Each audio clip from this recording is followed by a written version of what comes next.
બનાસકાંઠા પંથકમાં કમોસમી વરસાદ વરસ્યો છે। ધાનેરા અને દાંતીવાડા વિસ્તારમાં પણ કમોસમી વરસાદ રહ્યો છે। બાપલા, વાછોલ અને કુંડી સહિતના વિસ્તારોમાં પણ માવઠું વરસી રહ્યું છે।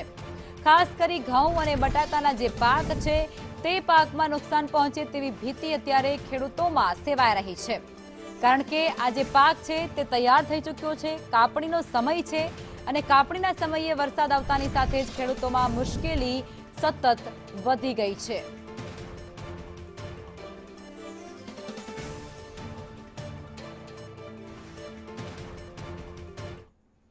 આ તરફ પાટણ જિલ્લામાં પણ મોડી રાત્રે માવઠું વરસવાનું શરૂ થયું હતું। વાવાઝોડા સાથે કમોસમી વરસાદે ત્યાં પણ દસ્તક લીધી છે।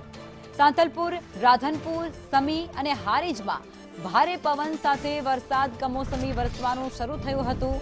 વહેલી સવારથી જ વાતાવરણમાં પલટો આવ્યો હતો। ભારે પવન પણ ત્યાં જોવા મળ્યો હતો અને ધૂળની ડમરીઓ પણ રસ્તાઓ ઉપર ઉડતી જોવા મળી હતી અને જેને જ કારણે થોડી ઘણી એવી મુશ્કેલીઓનો સામનો પણ રાહદારીઓને કરવાની ફરજ પડી હતી। પરંતુ આ બધા વચ્ચે પાટણ જિલ્લામાં કમોસમી વરસાદ પણ નોંધાયો છે અને તેને કારણે ખેડૂતોની ચિંતા છે તે પણ વધી ચૂકી છે।